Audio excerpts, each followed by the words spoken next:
Olá, eu sou a Luiz Pera. Bem-vindo ao meu canal. Hoje a nossa aula é sobre Quincas Borba, de Machado de Assis, um livro exigido pela FUVEST deste ano.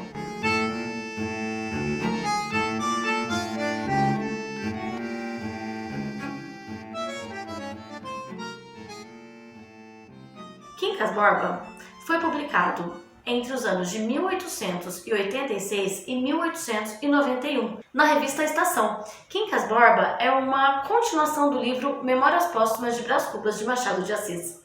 Machado de Assis, escritor realista brasileiro, um dos maiores nomes do realismo no mundo, nasceu em 1839 no Rio de Janeiro, no Morro do Livramento, e morreu em 1908. Machado foi contista, romancista, foi tradutor, jornalista, crítico literário, ou seja, escreveu em todos os gêneros, poeta também. Iniciou o realismo no Brasil com Memórias Póstumas de Brás Cubas, um livro em que o morto conta sua própria história.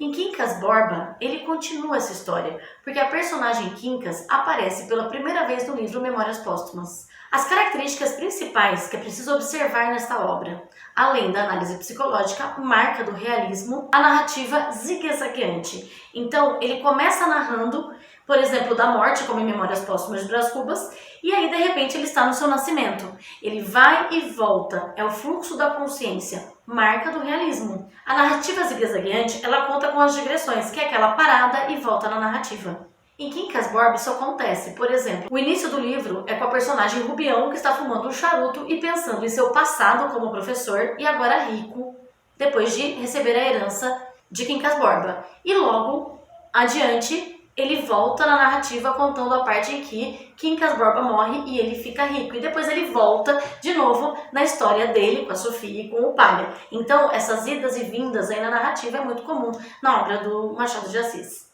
Machado de Assis conversa com o leitor. Isso também se chama leitor incluso. Ele conversa com o leitor, ele coloca o leitor, o narrador, coloca o leitor ao seu lado. Por exemplo, em Dom Casmurro, uma história em que Bentinho tenta incriminar sua mulher. Ele tenta provar ao leitor que ele foi traído. Então, em vários momentos, ele diz, amigo leitor, cara leitora, acomode-se na poltrona, o livro está cansativo, Em Memórias Póstumas, que ele diz... O meu livro cheira a sepulcro, tem certa contração cadavérica, mas o maior defeito do meu livro és tu, leitor. Então ele conversa com o leitor. E aí já aparece mais uma característica do Machado, que é a metalinguagem. Ele analisa a própria obra, ele comenta a sua obra, ele diz que a sua obra está muito lenta, ela guina à direita, guina à esquerda, é como os bêbados, E que o defeito do leitor é essa pressa. Ele tem o defeito, não a sua obra. Aqui você percebe a narrativa zigue-zagueante, o bêbado que guina à direita, guina à esquerda, a conversa com o leitor, ele colocando o leitor ali a par e percebendo com ele a narrativa do seu livro, e a metalinguagem, que é falar dessa própria narrativa.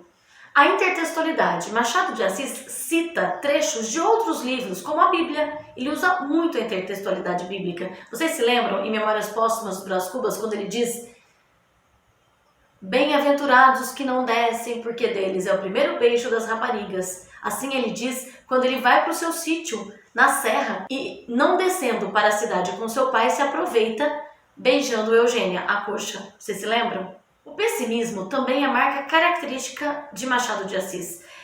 Os narradores de Machado, eles não acreditam na humanidade. É triste, é melancólico. A existência é um tédio para seus personagens e narradores. Machado, ao narrar a vida infeliz de suas personagens, é bem irônico. Vocês se lembram daquele capítulo de Memórias Póstumas em que ele diz: Marcela amou-me durante 15 meses e 11 contos de réis? É ironia, Marcela era prostituta.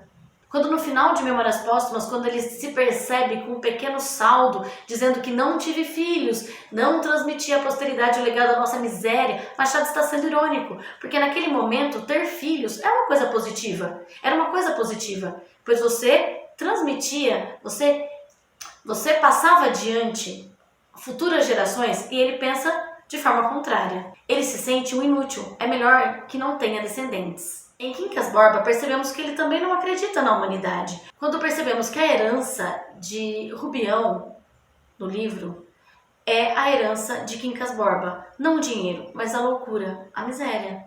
Machado é um escritor que utiliza temas universais. Ele escreve sobre amor, sobre o ciúme, sobre o casamento, sobre a hipocrisia, sobre a política. São temas que eles nunca mudam. São temas que marcam o ser humano em qualquer momento da história. Neste livro, Quincas Borba, o tema universal, presente, forte é a loucura. A história de Quincas Borba começa no livro Memórias Póstumas. Ele aparece na infância de Brás Cubas. Eles são amigos de escola e quando eles brincam, Quincas Borba tem mania de grandeza. Isso já mostra o que será Quincas Borba no futuro, esse sonho de grandeza, ser um grande filósofo. Nas brincadeiras ele era imperador, ele era general. Depois de muito tempo, Brás Cubas encontra Quincas Borba na rua. Ele já estava pobre, andando como mendigo e seu cachorro, e ele morava nas escadarias da igreja. Ele abraça Brás Cubas e rouba-lhe o relógio. Passado um tempo, ele recebe a herança e então ele envia uma carta a Brás Cubas pedindo desculpas, devolvendo o relógio e convidando Brás Cubas a jantar. E então, nesse jantar, ele explica para Brás Cubas a teoria do humanitismo, uma teoria que ironiza o cientificismo da segunda metade do século XIX, tira sarro do darwinismo social. Ao vencedor, as batatas. Quincas Borba morre na casa de Brás Cubas, um pouco antes do final do livro, um pouco antes da morte de Brás Cubas. No livro Quincas Borba, então, você tem Rubião, já rico, se lembrando de quando era um moço pobre. Quincas Borba namorou sua irmã por um tempo, o casamento não deu certo, e então Rubião se torna enfermeiro de Quincas Borba. Ele passa de professor a enfermeiro, todo mundo tira sarro dele na cidade. A história de Rubião se passa em Barbacena, a história de Brás Cubas no Rio de Janeiro. E então, sendo enfermeiro de Quincas Borba lhe avisa que fará uma viagem ao Rio de Janeiro para visitar o seu amigo Brás Cubas. O médico disse para Rubião: não deixe Quincas Borba viajar, porque ele está muito doente. Mas ele deixa, porque a intenção é que o amigo morra, para que ele herde logo a sua herança. Vem a notícia de Brás Cubas que Quincas Borba morreu no Rio de Janeiro. E então ele prepara o seu enterro. O cachorro ele entrega para uma comadre, porque ele não tinha nenhum interesse em cuidar do cachorro. E já fica ali feliz esperando a herança. Mas ele é surpreendido. Na hora da leitura do testamento, toda a herança Quincas Borba deixou para o seu cachorro Quincas Borba. Então ele corre até a sua comadre e consegue de volta o cachorro, para, tomando conta do cachorro, usar a herança de Quincas Borba. E então ele se muda de Barbacena para o Rio de Janeiro, para aproveitar a corte e todo o dinheiro que agora ele tem. No caminho, no trem, conhece um casal, Sofia e Cristiano Palha. Este casal, principalmente Cristiano, ao perceber que ele é um novo rico e muito ingênuo, diz a Rubião: olha, você não vai contar para ninguém a sua situação. Eu sou seu amigo, confie em mim. E então eles se tornam amigos. Rubião se apaixona por Sofia e Cristiano Palha vê nisso uma maneira de tirar dinheiro dele. Eles investem juntos e ele se torna o contador de Rubião. Rubião, numa noite, num jantar, dá em cima de Sofia. Ele segura o braço forte de Sofia. Ela se sente mal. E quando ela conta para o marido diz: eu não posso fechar a porta, Sofia. Então Sofia se sente culpada por ter olhado para Rubião. Lembrando que Cristiano Palha gostava sempre que Sofia olhasse para os homens, para que os homens olhassem para Sofia. E o narrador descreve isso dizendo que Sofia era como um hotel de beira de estrada. Aquele hotel que você passa de carro e tem uma luz acesa. E aí você olha e diz: há vagas. Quando você chega, não há vagas. Essa é Sofia, segundo o narrador. Uma linda metáfora, não é? Bem, Cristiano Palha e Sofia, então, vão tirar muito dinheiro de Rubião, que aos poucos vai enlouquecendo e percebendo que os seus amigos que lhe frequentavam a casa estavam apenas interessados no que ele tinha. Se ele estava para jantar, eles jantavam com ele, mas se ele não estava, eles entravam, jantavam, fumavam até os charutos de Rubião. Rubião vai ser usado como foi usado Quincas Borba. Rubião enlouquece, como enlouqueceu Quincas Borba. Gente, e assim, lembrando a característica da narrativa zigue-zagueante. Você está lendo a história e aí você já está lá no capítulo 27. Chegou no capítulo 27, o narrador te volta lá para o primeiro capítulo, enquanto ele está fumando o seu charuto e pensando em como agora ele é rico e talvez seja infeliz por ter tanto dinheiro ser usado pelas pessoas, certo? Então, aqui você tem uma volta no tempo. Uma personagem que entra no livro é Carlos Maria. Rubião fica seu amigo, ele janta na casa de Rubião algumas vezes e depois o Rubião percebe uma certa paixão de Carlos Maria Sofia e de Sofia correspondendo. Ele vai sentir muitos ciúmes, vai elaborar coisas em sua cabeça e vai perseguir Sofia com esses ciúmes. Sofia, ao perceber que Carlos Maria lhe dá tamanha atenção, não fala nada ao marido. E aí você percebe que Sofia, ela conta ao marido e se ofende quando é um homem que ela não tem interesse. Mas como em Carlos Maria ela tem interesse, ela não conta ao marido. Outra personagem marcante no livro é Tunica. Tunica é uma quarentona, é assim que ele escreve no livro, é uma quarentona esperando o casamento. Tunica é filha do Major Siqueira e ela tem certo interesse em Rubião, quem sabe um futuro marido. E ela percebe os olhares de Rubião para Sofia e sente muita raiva de Sofia. Rubião, em certo momento da obra, se lembra de uma vez que era jovem, estava no Rio de Janeiro e se deparou com várias pessoas que estavam seguindo para ver um homem que seria enforcado, pois era um assassino. E todos queriam ver aquela cena do assassinato. E então Rubião elabora o seguinte pensamento: as pessoas, elas querem muito ver um assassinato, porque aquilo na verdade é a própria perversidade. Uma pessoa tem a necessidade de ver um enforcamento, não porque ela quer ver o outro sendo punido pelo que fez, mas porque ela é perversa e ela sente prazer também no assassinato. Talvez ela não tenha coragem de fazê-lo. A notícia dessa qualidade fez bem a Rubião. Deu-lhe força para encarar o réu, sem delíquios de piedade. Não era já a cara do crime. O terror dissimulava a perversidade. Camacho, amigo de Rubião, vai até a sua casa e Rubião já sabe que ele está colhendo assinaturas para o seu novo jornal. Mas ele percebe que todo mundo tira fácil o dinheiro de Rubião. Então ele lhe pede para que seja sócio e ele aceita. Um dia, Rubião está andando na rua e uma criança quase é atropelada. E Rubião puxa a criança, salva a criança. Camacho, ao saber da história, coloca no jornal de uma forma exagerada. No primeiro momento, ele se incomoda pelo exagero da notícia, mas depois ele gosta porque ele se sente importante. Maria Benedita é prima de Sofia e vem passar um tempo na cidade com ela. Sua mãe é totalmente manipuladora. Ela lhe diz sempre: se case, menina, eu ficarei aqui sozinha, velhinha e tal. E então, Machado aqui, ele mostra essa questão da educação que manipula, essa educação perversa. Maria Benedita vai passar um tempo com Sofia, sua mãe morre e ela acaba morando com Sofia.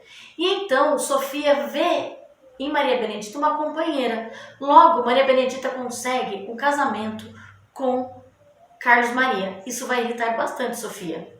Ela consegue esse casamento através de Fernanda, prima de Carlos Maria. Antes do casamento de Maria Benedita com Carlos Maria, Sofia pensa em casar sua prima com Rubião.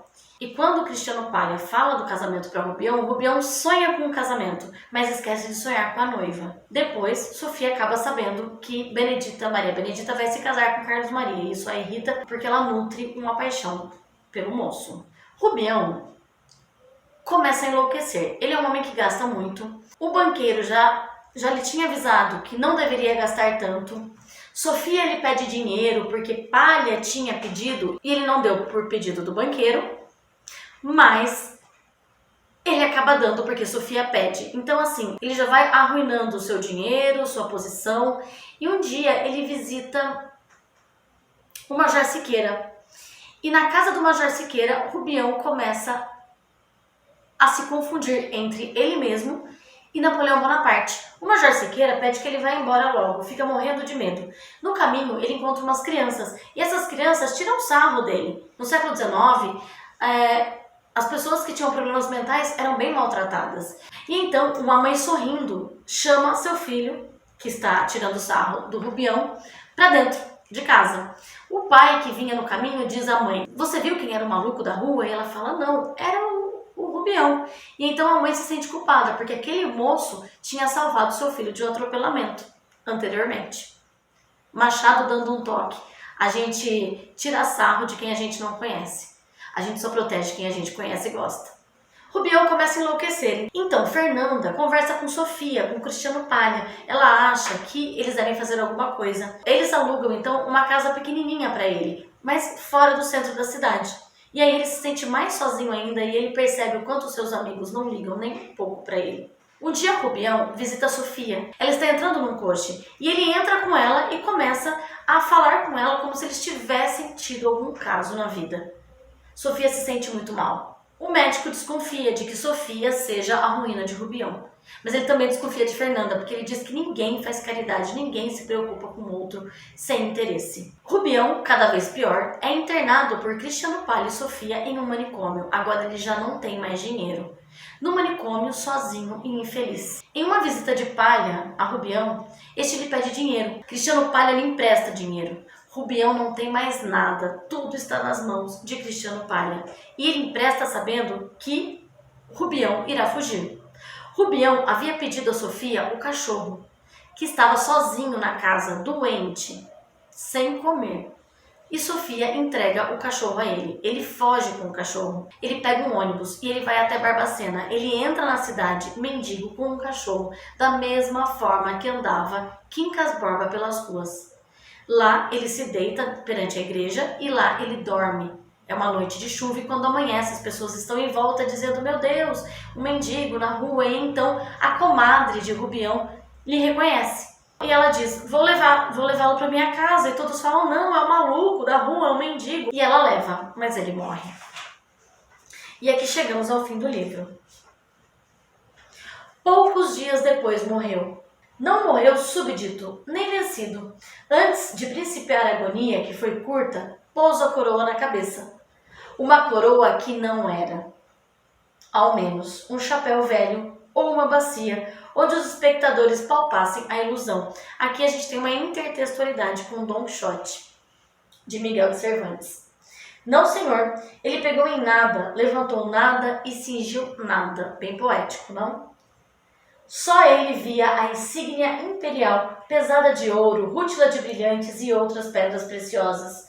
O esforço que fizera para erguer meio corpo não durou muito. O corpo caiu outra vez. O rosto conservou, porventura, uma expressão gloriosa. Guardem a minha coroa, murmurou, ao vencedor. A cara ficou séria, porque a morte é séria. 2 minutos de agonia, um trejeito horrível, e estava assinada a abdicação. Muito bonito, não? E aí vem o último capítulo. Neste último capítulo, ele vai narrar a morte do cachorro Quincas Borba. Prestem atenção. Queria dizer aqui o fim de Quincas Borba, que adoeceu também, ganhou infinitamente, fugiu desvairado em busca do dono e amanheceu morto na rua 3 dias depois. O cachorro Quincas Borba, em vários momentos do livro, ele é bem maltratado por Rubião. Rubião sempre chuta o cachorro quando ele vem pedir carinho. Ele só para de judiar do cachorro quando ele imagina que o filósofo Quincas Borba esteja no cachorro. Ele imagina que o filósofo é o espírito do cachorro. E aí ele para de judiar do cachorro, certo? Voltando aqui. Mas vendo a morte do cão narrada em capítulo especial, é provável que me pergunte se o seu defunto homônimo, é que dá título ao livro. E por que antes um do que o outro? Questão prenhe das questões que nos levariam longe. Eia, chora os 2 recentes mortos se tens lágrimas. Se só tens riso, rite. É a mesma coisa. O cruzeiro que a linda Sofia não quis fitar, como lhe pedia Rubião, está assaz alto para não discernir os risos e as lágrimas dos homens. E ele fecha o livro com uma ideia que está em todo o livro na questão do humanitismo, filosofia que Quincas Borba explica a Brás Cubas lá no livro Memórias Póstumas de Brás Cubas.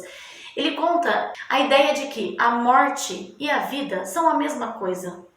Uma pessoa fraca morre para que o forte sobreviva. Então, na verdade, o choro de um é a alegria de outro. E aqui ele termina dizendo, então, que se você tem lágrima, chore. E se você tem riso, rite. Porque, na verdade, tudo é a mesma coisa. E a questão prenhe das questões.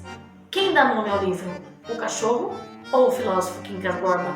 Isso não importa, porque, na verdade, é tudo a mesma coisa. Obrigada.